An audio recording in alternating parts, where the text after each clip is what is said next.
थंडीच्या दिवसामध्ये ना सर्वांची स्किन खूप जास्त ड्राय होत असते आणि माझी स्किन तर पहिल्यापासूनच ना खरंच खूप जास्त ड्राय आहे.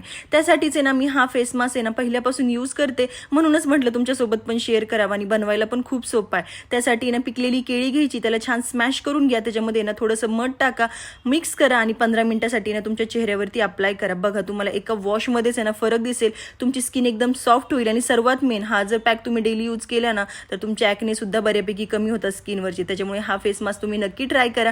त्यानंतर माझं रुटीन शेअर करते. आज माऊला घेऊन ना हॉस्पिटलला गेलेली होती, कारण की तिची तब्येत बरी नव्हती, तिला सर्दी खोकला झालेला होता. आणि त्यानंतर ना मला डीमार्टमध्ये जायचं होतं थोडीफार शॉपिंग करण्यासाठी. मी, माऊ आणि ना माझ्या सासूबाई पण सोबत होते. आम्ही तिघीजणीच गेलेलो होतो. आणि तिथे गेल्यानंतर ना आजकाल काय झालं काय माहीत नाही मला, पण ना मी आजकाल टॉईज म्हणा किंवा लहान मुलांची कपडे म्हणा हे जरा जास्तच बघते माऊसोबत. तुमच्या बाबतीत पण असं होतंय का? मला कमेंट करून नक्की सांगा. त्यानंतर ना खूप भूक लागलेली होती. आल्यानंतर जेवण केलं आणि परत झोपी गेलो. Thanks for watching. बाय.